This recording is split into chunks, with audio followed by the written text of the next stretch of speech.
Bom dia, meu aluno, minha aluna do Colégio Unifor do segundo ano. Hoje nós vamos iniciar, não um novo capítulo, tá? Nós vamos dar uma pausa, tá? Para a gente começar a fazer a correção do simulado. Eu recebi o simulado essa semana. É o simulado que vocês fizeram há algum tempo atrás. Então nós vamos dar uma pausa, né? Porque na próxima aula nós já vamos começar o novo capítulo. Nós vamos dar essa pausa e vamos corrigir esse simulado, tá? E esse simulado foi o primeiro simulado que vocês fizeram. E esse primeiro simulado virtual, ele recorre, né? Ele reporta a matéria que nós estudamos no primeiro bimestre, que é a ética utilitarista, né, de Bentham e de Stuart Mill, e a ética utilitarista e consequencialista, e pode-se considerar também, às vezes, hedonista, né? E também a outra ética, a segunda ética que nós estudamos, que é a ética kantiana, certo? Então, nós vamos corrigir essas 4 questões que caíram no simulado de vocês, tá certo? Então, eu vou indicar para vocês a resposta certa. Qual a resposta que você deveria ter marcado? Então, nós estamos agora na primeira questão, a questão número 31. E aí você percebe, lá embaixo está escrito que o dono da citação, o autor da citação, é Jeremy Bentham. Então você lembra, olha, ética consequencialista, ética hedonista, né? Como eu devo agir? A pergunta é como eu devo agir? Qual é a coisa, né? O que deve mover, o que deve dar sentido à minha ação? No caso, para Jeremy Bentham, vocês têm que lembrar que é o cálculo, a consequência que essa ação vai gerar. Então, eu tenho que praticar uma ação independente da minha vontade. Eu tenho que praticar uma ação. Mas uma ação que gera uma consequência. Uma consequência para o maior número de pessoas ou menor número de pessoas? Sempre para o maior número de pessoas. Tá certo? Então, tá lembrando disso? Então vamos lá. Se algum motivo for bom ou mal em razão dos seus efeitos, isso acontece exclusivamente em se tratando de ocasiões particulares e com motivos particulares. E isso acontece com qualquer motivo. Consequentemente, se algum motivo em razão dos seus efeitos, ao efeito, a consequência, pode ser qualificado de mal com alguma propriedade do termo, só o pode ser com referência, eu posso considerar bom, ótimo, com referência ao balanço de todos os efeitos, bons ou maus, que pode ter produzido em um determinado período. Então, como eu posso julgar se essa ação foi boa ou se essa ação foi ruim, foi mal? Tendo como base a consequência que essa ação vai lhe gerar. Né? Ou a consequência que vai gerar, não para você, desculpa se eu falei, se você entendeu isso, mas para o número de pessoas envolvidas. Se envolveu muitas pessoas, eu posso julgar como uma ação boa. Se não, não posso julgar como uma ação boa, tá? Porque não gerou prazer. Com base na análise, no texto e no princípio do consequencialismo, é correto afirmar o quê? O que é correto afirmar? O julgamento moral deve ser baseado no conhecimento? A consequência de uma ação é a base para seu julgamento moral? Sim, essa é a resposta correta. Né? A consequência da sua ação, a consequência daquilo que você praticou, vai gerar aquilo ali que tem que ser a base do julgamento moral. Se está certo ou se está errado. Tá claro? Eu nem preciso continuar ali, porque a resposta já está dada. Questão número 34. Aí você vai lá, Stuart Mill. O Stuart Mill, ele tem aquela ideia de que nós não podíamos pensar em que no cálculo, né? No cálculo. Mas nós temos que lembrar do prazer. Ele não acha que nós não podemos ficar pensando no cálculo, porque a gente fere muito da questão do direito individual. Tá? Vocês lembram disso? Então, Stuart Mill fala muito do prazer, mas ele resguarda essa questão de calcular. Tá? Lógico, nós temos que pensar na consequência da nossa ação? Sim, mas uma consequência que gera um número positivo, sim, mas não é para você ficar calculando. Ele não está falando. O importante para Stuart Mill é gerar prazer. Tá? Ninguém que tende a estabelecer proposições para a direção da humanidade, por mais perfeitas que sejam suas aquisições científicas, pode renunciar ao conhecimento prático dos modos reais pelas quais os assuntos do mundo são conduzidos e uma extensa experiência pessoal das ideias, sentimentos e tendências intelectuais e morais reais do seu próprio país e de sua própria época. A obra de Stuart Mill está fundamentada no desenvolvimento da filosofia utilitarista. Pode-se concluir que o utilitarismo... Então, o utilitarismo tem como base, ampara-se no empirismo. O que é o empirismo? Na experiência. Ampara-se nas experiências para possibilitar o seu cálculo consequencional. Essa seria a resposta correta. Embora Stuart Mill, às vezes, não defende que você tem que calcular, mas olha o que a pergunta está falando. Pode-se concluir que o utilitarismo ampara-se nas experiências, nos atos que você vai praticando. O ato que você praticou hoje, ou amanhã, depois de amanhã, antes de ontem, antes de ontem, anteriormente. Então, vai formando experiência, não vai? Então, essa experiência que você percebeu que gerou prazer para o maior número de pessoas ou não gerou prazer para o maior número de pessoas, então o que eu vou fazer? Eu vou sempre querer gerar prazer pelas experiências que eu tive, né, para o maior número de pessoas. Essa vai ser a minha consequência. Essa vai ser a minha utilidade da minha ação. Praticar o bem para o maior número de pessoas, pensando, é meio que os utilitaristas, eles não pensam antes, eles não param para pensar, no sentido de, igual o Kant vai falar, para e pensa. Não, os utilitaristas não vão parar para pensar na universalidade, né?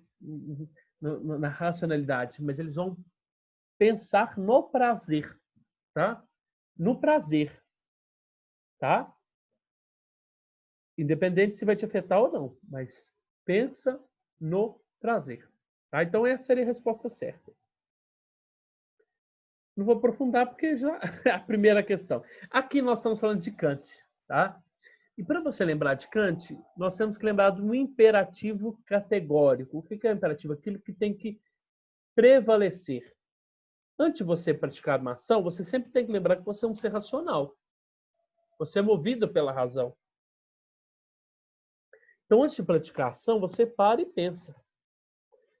Será que se eu praticar essa ação, todo mundo que está ao meu redor praticaria essa mesma ação? Se praticar essa ação, eu também devo praticar. Porque o meu exemplo deve ser o exemplo para todos. A minha ação, a posição que eu assumi, a posição que eu escolhi, deve ser um exemplo para todos. E todos vão seguir esse meu exemplo. Então, olha para você para e faz essa reflexão. Todo mundo vai seguir.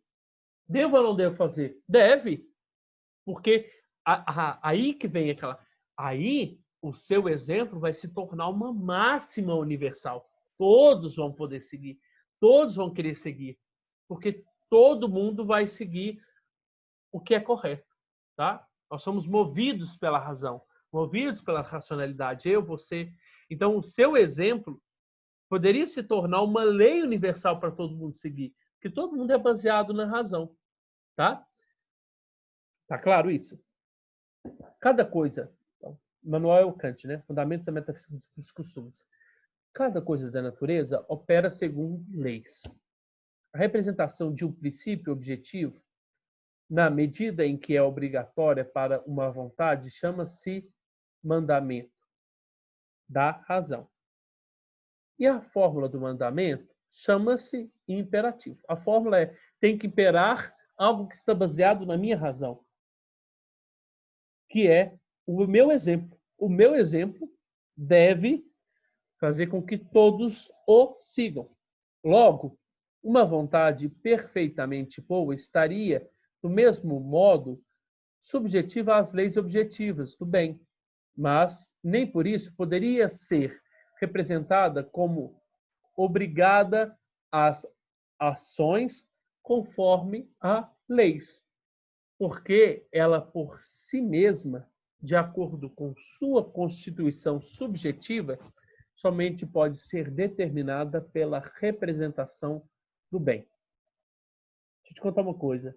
Antes de você parar e pensar se você vai agir, se todo mundo vai seguir, você nunca deve pensar nas coisas ruins. Porque ninguém vai querer seguir coisa ruim.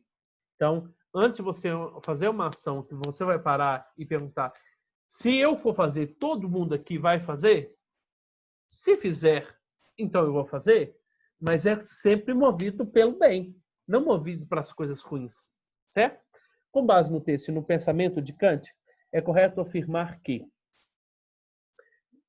o autor considera a moralidade como mutável ao submetê-la às leis objetivas. Ela deve mudar? Não, ela não deve mudar. Ela tem que ser uma lei máxima para todos a seguir.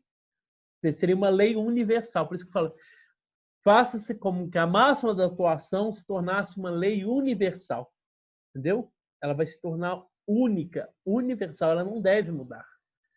Essa seria a resposta correta. B. O autor relaciona a ação moral, a sua ação moral, de praticar aquele ato ou não, aquele seu exemplo, como universal. Vou jogar para todos seguirem. E boa.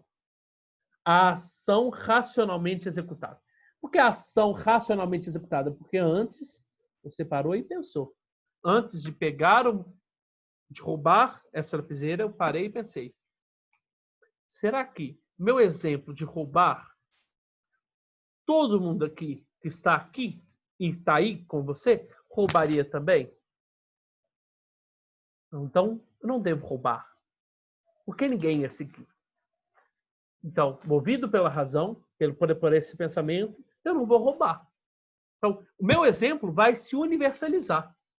É isso que o autor está querendo dizer. O autor relaciona a ação moral, esse exemplo seu, universal e boa.